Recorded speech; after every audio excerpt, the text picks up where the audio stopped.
Reunion, Chapter 1, Part 2. Sound travels through air, but the lack of sound clings to it. When Nadine had finished her monologue, a pause so viscous as to almost be visible had suffused every inch between the two girls, desperately attempting to draw space into a singularity, like stretched out gum straining to retake its original shape.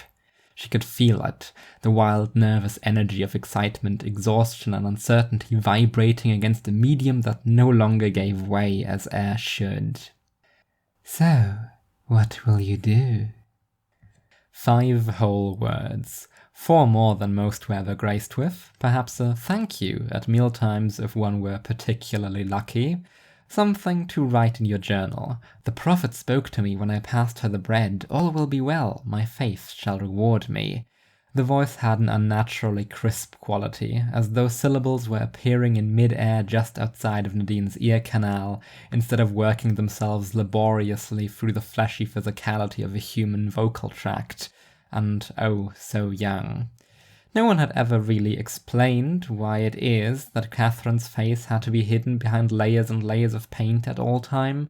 Maybe she really was kidnapped. Maybe this was so no one could find her, but the doll-like appearance only served to make her speech even more dissonant.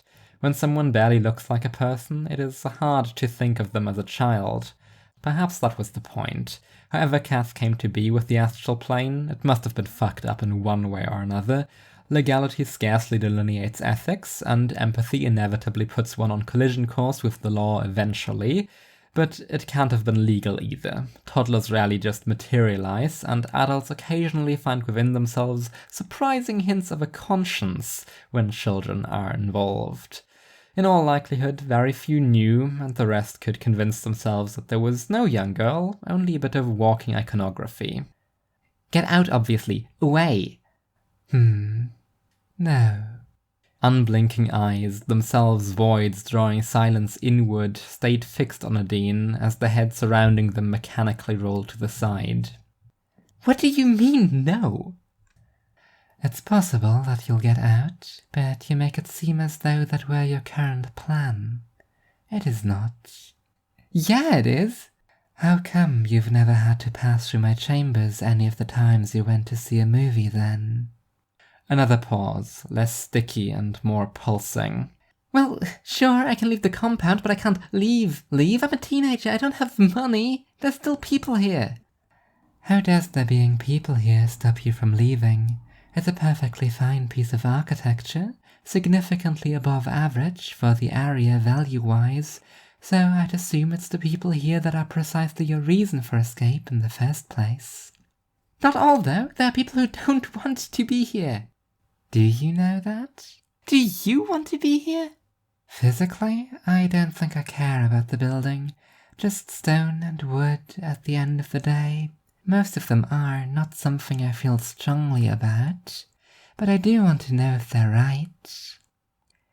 "Right? If they're right, obviously not. Were you not listening? They're fucking nut jobs." "If that were true, could they not still be right?" I don't care. I just want out." "Then why are you here?" Something about the facial expression made her angry in a way Nadine had never felt before. This scrawny, strange girl, 2 years her junior, looked at her with what felt like contempt. It wasn't, of course. Cath likely wasn't capable of such feelings. But looking back, she could have understood it. The disgust that wasn't there, the way nothing in her face moved except for her mouth, the way her eyes seemed uncomfortably wide open at all times, the way she was made up like a doll. Something about it made Nadine certain that she would not flinch if she were to punch the girl, would not flinch if she stabbed her. At most, she would show the decency of bleeding like a person. In retrospect, Nadine knew what had inspired the rage, that it wasn't just an aversion to the inhumanity of Catherine Alan. She was forced to admit that she had held a metaphorical scissor all this time, and that the threads binding her were therefore only in place because she did not truly want them gone. She had been a coward masquerading as a rebel, and this girl prophet forced her to confront that.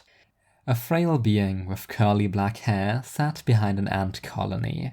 It had made its toy cry, and having never owned a toy capable of such things, the girl's fondness for it grew considerably. Soon they would be forced to part, but sooner still they would become friends, would become permanent fixtures in each other's internal monologue.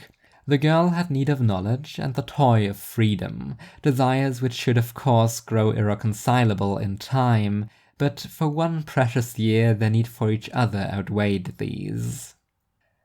Catherine stirs her coffee thoughtfully, and Nadine wonders if she will ever get around to drinking the damn thing, as hers had nearly reached depletion already. Hiram died. We knew he would eventually, but he did so more than most people nowadays. I think as a species we have largely substituted proper death for an anticlimactic fading away, and have only gotten longer, equally anticlimactic lives in return. But not him. Always had been a creature of the old ways, I suppose. The bodies of most folks age like houses, where small things keep breaking until the whole structure is rendered derelict.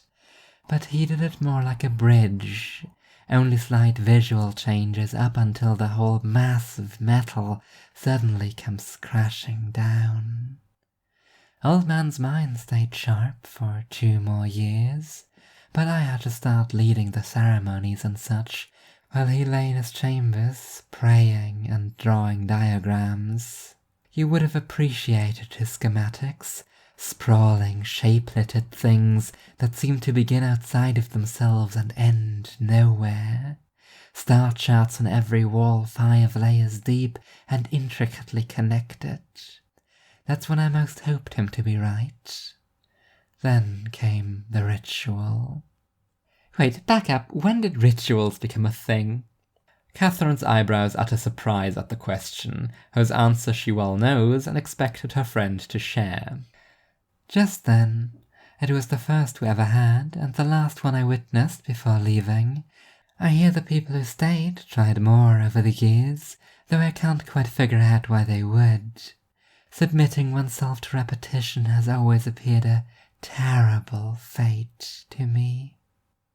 The Church of the Astral Plane was never a large organization, only numbering around 200 people at its height, distributed around one compound and the surrounding area.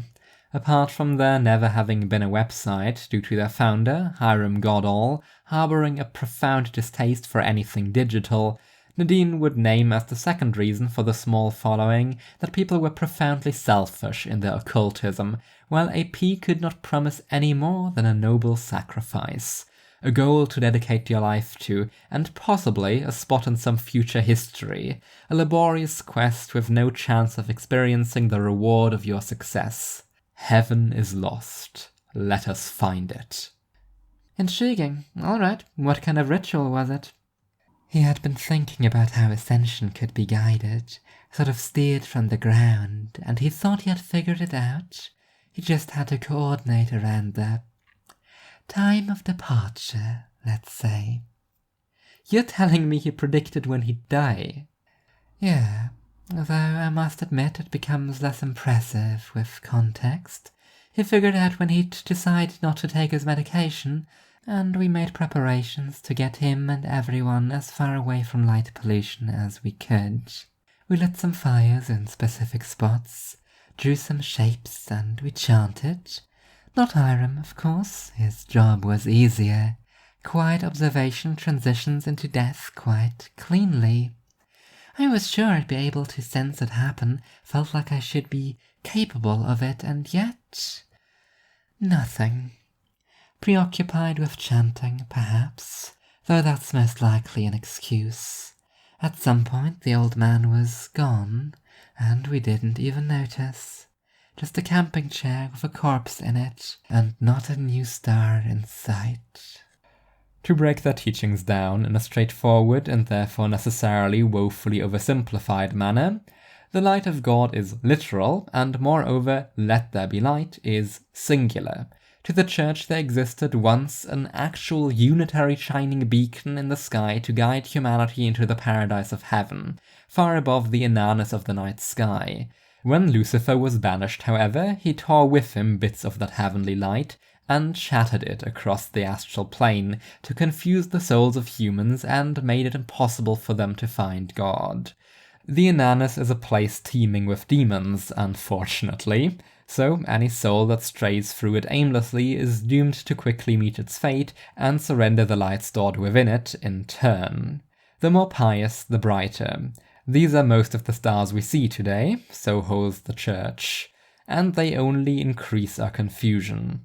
One who knows of this mechanism is thus presented with an option to break the cycle. They can use their own soul to paint maps into the sky, conspicuous patterns and pointers, so that the way will once more be clear for future generations. Hiram, a learned man across many fields, was convinced that past sects and thinkers have taken up this quest long before he founded the Church, and that the sky therefore already held a great many secrets for us that simply needed decoding. It takes a great deal of dedication to stand out in the sea of lights, he will say. It takes lifelong study of astronomy to become a competent navigator, he will say. You will perish as all before you, but if you are diligent, and if you are virtuous, and if you are brave, you can be the leading light for all humanity to come. You looked for it? Yes, it wasn't difficult. The old man left rigorous documentation, and even if he didn't quite make it where he wanted to, what would it say about our merit if he wasn't bright enough to be noticed either way? A good story while it lasted, I suppose, but in the end not good enough, not even close. Though hope is not entirely lost, hopefully we'll be able to build something useful from the skeletal remains of his tale. Something useful? Don't you think you're being unfair? I've given you a story that seemed much to your interest, while only receiving the knowledge of having been in some way misled by your appearance in turn. This catching up ought not be one-sided, don't you agree?